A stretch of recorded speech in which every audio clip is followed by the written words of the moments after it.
Police वाले ने कहा हाँ भाई, उसने कहा इसने मेरे 30 दिनार देने हैं। जब मैंने देखा कि ये शख्स इसको वो साथ लेके जा रहे हैं तो मैंने अपनी जेब से वो 30 दिनार निकाले। मैंने कहा बिस्मिल्लाह, ये पकड़ो, जाओ तुम अपनी जगह कोई शख्स दे दो, हम उसको तुम्हारी जगह जामन के तौर पर बैठा लेंगे अपने पास। लो जी, वो अस्करी चला गया, उस जाके वो कोट लेके आ गया।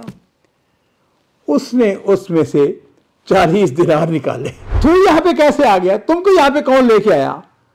कहने लगा वो तुम्हारा जो कोट है ना, वो मुझ पे यहाँ पे लेके आया है। अस्सलामु अलैकुम वरहमतुल्लाहि वबरकातुहू। बिस्मिल्लाह वस्सलातु वस्सलामु अला रसूलिल्लाह। मुअज़्ज़ज़ नाज़रीन इकराम, मैंने आज आपको एक किस्सा वफ़ा का बताना है, मोहब्बत का, प्यार का, और एक ऐसा किस्सा जिसके अंदर मेरे लिए और आपके लिए बहुत ज़्यादा सब्र असबाक है।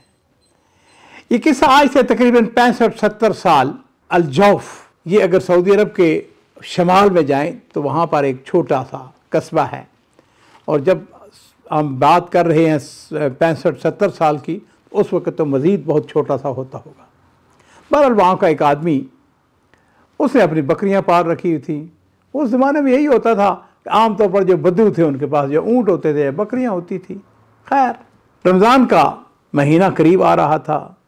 उसने क्या किया, उसने अपने साथ कुछ बकरियाँ लीं और उनको बेचने के लिए उर्दन, बिल्कुल वहाँ पे करीब है, कोई ज़्यादा दूर नहीं है। बहरहाल वो बस पे बैठा या कोई ट्रक था या गाड़ी थी, बहरहाल जो उस ज़माने में वसाइल मुयस्सर थे, और उसने अपनी बकरियां साथ रखी और ख़ुद बैठा और वो चल दिया। रास्ते में एक और आदमी उसके साथ बैठ गया। हाँ जी, क्या हाल है? वापस में वो एक ही इलाके के रहने वाले थे, आपस में तारफ़ हो गया। तुम किधर जा रहे हो? उसने कहा मैं अपनी बकरियां बेचने। तुम किधर जा रहे हो? उसने कहा मेरे पास जो है वो ऊँट है और वो मेरा एक आदमी लेके आ रहा है। उसने अच्छा चलो अल्हम्दुलिल्लाह, अच्छी बात है। आपस में तारफ़ हो गया। लो जी, कुछ थोड़ा आगे चले तो खाने का वक़्त था, वो नीचे उतरे, उन्होंने मिलकर खाना खाया। आपस में और ज़्यादा मोहब्बत और प्यार और एक दूसरे के साथ गुफ्तगू। खैर, ये कहानी जो वाक़या सुनाने वाला है वो कहता है कि जिस वक़्त हम वहाँ पे उर्दू में पहुँचे तो वो हमें मंडी थी, वो अपने काम में चला गया, मैं अपने काम में चला गया।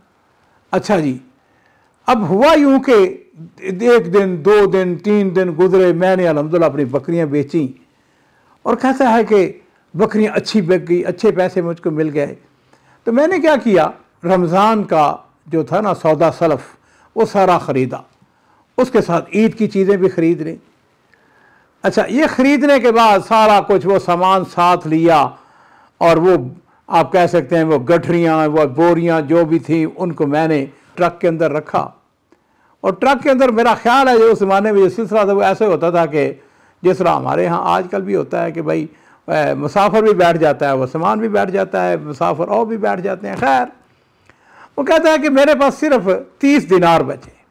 यहाँ पे ये मैं बता दूँ कि उर्दनी दिनार जो है उस ज़माने में बड़ा कवि होता था और आज भी बहुत कवि है। खैर, कहता है कि जिस वक्त हम वापस आ रहे थे, थोड़ा सा आगे चला, वो बस जो थी या ट्रक था, बारह जो भी था, उसमें वो कहता है कि एक जगह वो रुका तो देखा कि वही आदमी जिसके साथ मैंने खाना खाया था वो भी आ गया वहाँ पर। सलाम अलैकुम। वालेकुम सलाम। हाँ भाई, तुमने अपने जानवर बेच दिए? मैंने बेच दिए। तुमने बेच दिए? उसने कहा मैंने बेच दिए हैं। अच्छा, क्या हाल है, कैसा रहा? उसने कहा अल्हम्दुलिल्लाह बहुत अच्छा रहा। कहते हम बैठ गए, जब वो गाड़ी चलने लगी तो उतनी देर में एक शख्स आ गया और उसके साथ पुलिस का सिपाही था।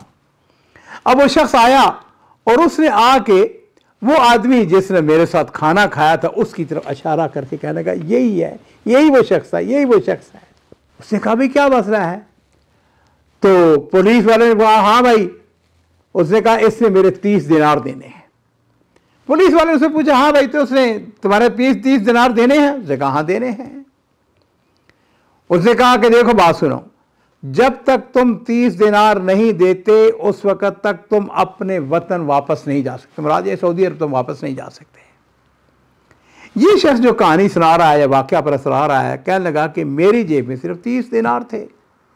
जब मैंने देखा कि ये शख्स इसको वो साथ लेके जा रहे हैं तो मैंने अपनी जेब से वो 30 दिनार निकाले। मैंने कहा बिस्मिल्लाह, ये पकड़ो, जाओ, इसको तुम नहीं लेके जाओगे। और उनको 30 दिनार मिल गया, उन्होंने छोड़ दिया उसको। कहने लगा अभी गाड़ी वहीं खड़ी है, एक और शख्स आ गया, उसके साथ भी पुलिस का सिपाही था, उसने आके उसी साथी की तरफ, उसी जो आदमी है उसकी तरफ इशारा करके कहा इससे मेरे 40 दिनार देने हैं। पुलिस वाले ने उससे पूछा हाँ भी तूने 40 दिनार देने? उसने कहा हाँ मैंने देने हैं। उसने कहा दो? उसने कहा मेरे पास तो कुछ भी नहीं है। अब वो कहता है कि मैंने उससे कहा कि भाई खुदा के बंदे, अगर मुझे पता होता कि तूने 30 एक देने हैं, 40 एक देने हैं, तो मैंने जो सामान इतना खरीदा है वह ना खरीदता। लेकिन बहरहाल पुलिस का जो सिपाही था उसने कहा देखो बात सुनो, जब तक तुम 40 दिनार नहीं इसके दोगे तुम अपने मुल्क वापस नहीं जा सकते, मेरे साथ चलो। वो कहता है मेरी जेब भी खाली थी। लो जी, करते कराते वो कहता है कि हम वो पुलिस स्टेशन आ गए। पुलिस स्टेशन में जो बड़ा उनका ऑफिसर बैठा था, कैप्टन था या मेजर था या जो भी था, बड़ा थानेदार, हमने उसको जाके कहा कि भाई ऐसा है, हमें छोड़ो, हम जाके 40 दिनार वापस कर देंगे। उसने कहा नहीं नहीं ये नहीं हो सकता, 40 दिनार तुम दो और वापस चले जाओ। खैर इस दौरान में कहता है कि कुछ घंटे गुजर गए, गुफ्तगू शुरू हो गई। वो जो पुलिस इंस्पेक्टर था उसके वो आदमी कहने लगा कि भाई मुझको जान छोड़ोगे तो मैं जाके किसी से कर्जा उठाऊंगा या किसी से लेके आऊंगा।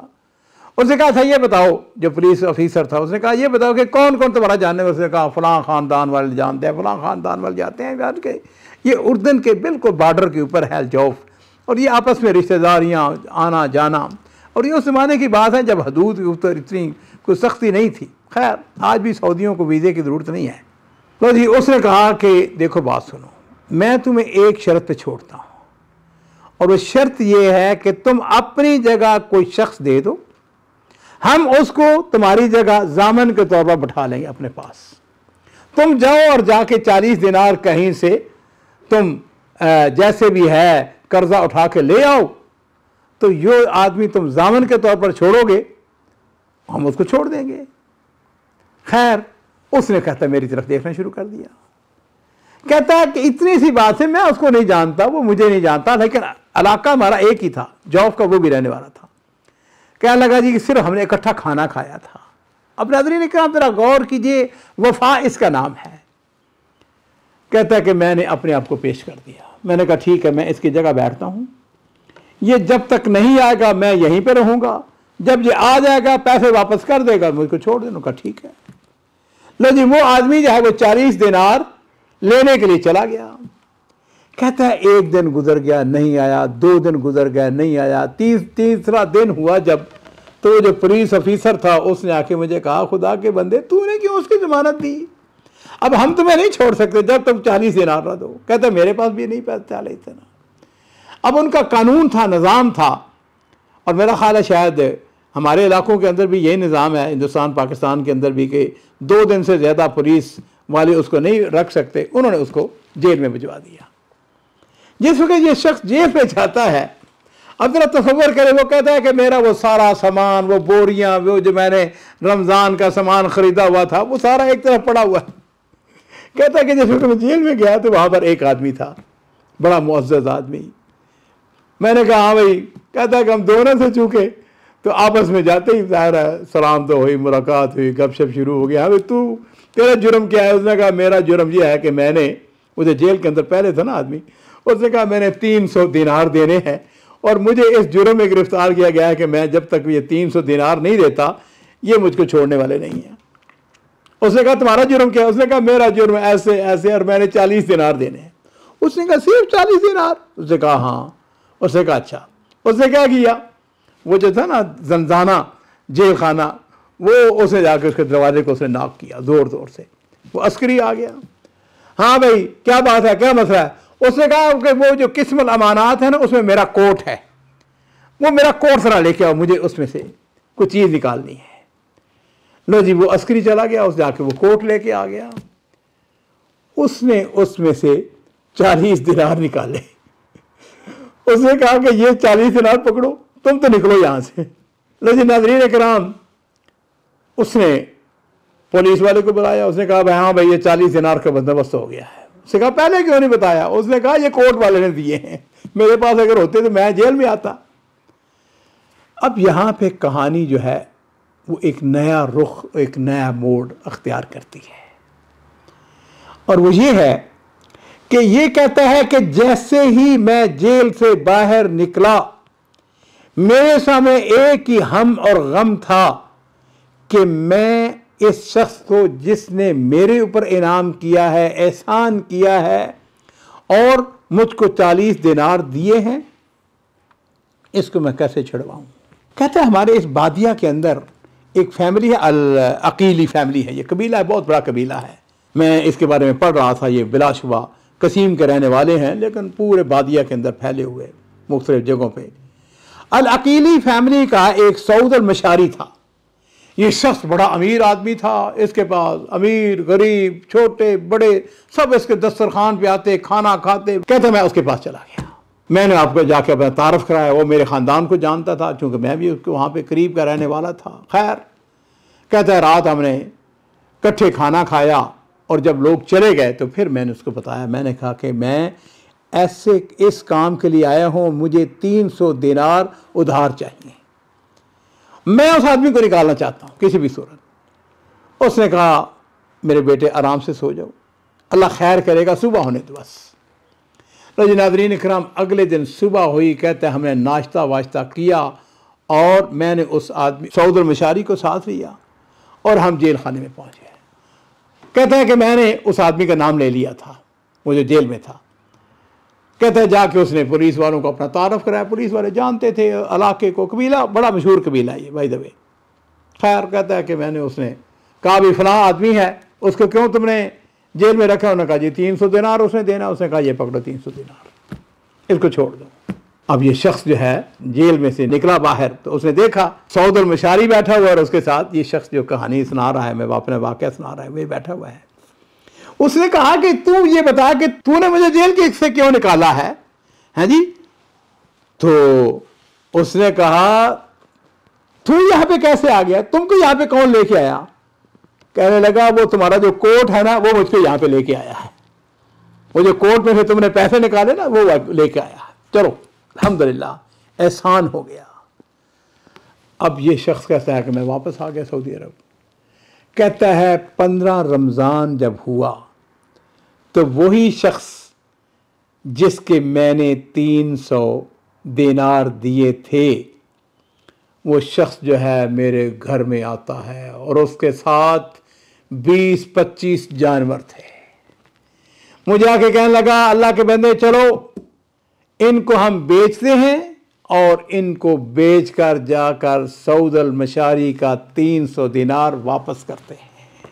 वो कहता है जी कि हमने उनको जानवरों को बेचा, 300 दिनार हमने जेब में डाले, हम सऊद अल मशारी के पास गए, वहाँ पर माशाअल्लाह उसकी मजलिस, वहाँ पे हम खड़े हुए, लोगों के सामने उसके पैसे वापस किए। कहता है कि मैं मजलिस के अंदर खड़ा हुआ और मैंने उसका जो फ़िल मारूफ था उसके हवाले से गुफ्तगू की, लोगों को बताया कि किस तरीके से इसने हमारी मदद की और इस तरीके से इसने हमें 2 आदमी जो हैं इसकी बदौलत अल्हम्दुलिल्लाह जेल से निकले।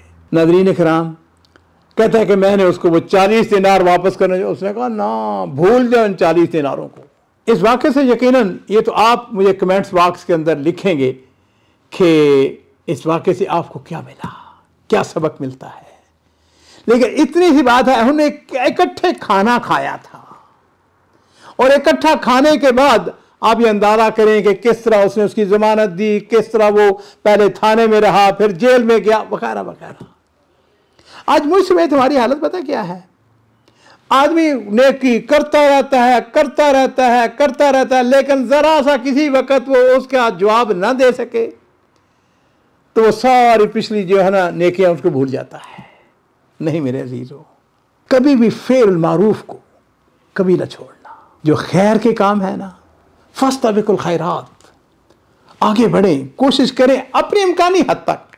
मैं ये नहीं कहता, लेकिन एक बात ज़रूर है कि जिसने आपके साथ कभी कोई नेकी की है कभी ना भूलें। मैं कभी अपने बच्चों के साथ बैठता हूँ ना, तो मैं उन बच्चों को ये कहता हूँ, बच्चों बात सुनो, जिस शख्स ने तुम्हारे साथ, जो तुम्हारे बाप के साथ या तुम्हारी वालदा के साथ कोई अच्छा सलूक किया है, उसने उनके साथ तावन किया है, खैर की है, उसको कभी ना भूलो।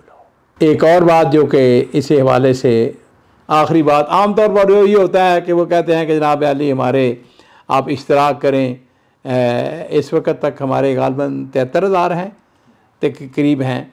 तो इसमें आप हमारे चैनल को जो है वो सब्सक्राइब करें और थोड़ा सा आगे बढ़ें ताकि ये सिलसिला, ये खैर का काम जो है ये मुस्तकिल चलता रहे। इससे तशजीह मिलती है, आपके कमेंट्स जो हैं वो मेरे हौसले को बढ़ाते हैं। बारक अल्लाह फ़ीक।